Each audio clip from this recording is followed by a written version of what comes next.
You know, it's interesting, Quanell. I love just watching television networks that got this, idea of who's going to be the next president of the United States completely wrong, and now they can't figure out what they did wrong. Now we're all going to sit around and discuss and whine and moan about who might get certain occupations within the White House. I mean, Priebus is going to have an occupation, and Bannon is going to have an occupation. Brandon from Breitbart, Priebus, of course, head of the RNC. And it hasn't been officially said yet what these two are going to be doing, but high-ranking. And so people are just whining and complaining and moaning.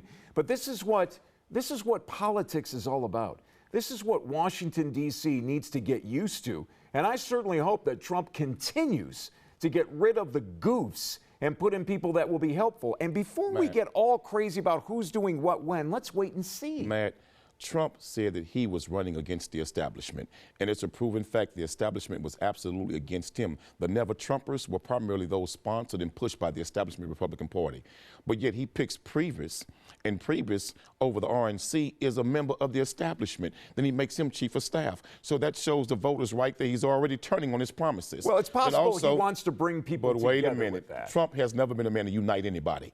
At the end of the day, look at Bannon. He picked Bannon to be his chief strategist. This man has a documented history of supporting and backing white nationalist movements, white supremacist groups. He's made anti-Semitic remarks about Jewish people also to his own family and in the public. For America. He's a soldier as well, Quanell. That nobody's bringing that up apparently. But Matt, Klan members fought in the United States Army. Tim McVeigh was a military man, and McVeigh was a white supremacist who murdered thousands of people and hundreds right there in Oklahoma.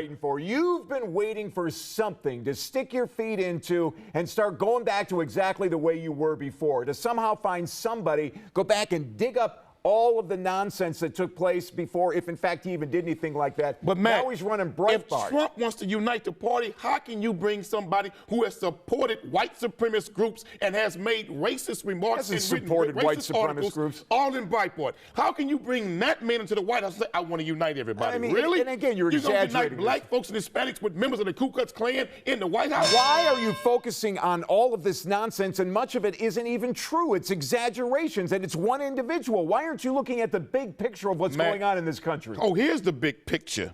Black people, Hispanic people. Hispanics got to ask the question, why did 30% of your people go to the polls and vote for Donald Trump? What the hell is going on in your community? Why did black people choose to stay home? Because we were not excited. Because we were not excited about Hillary Clinton. What's the answer to that one? Because America is changing, and she's going in a direction that is scary. But I absolutely believe this.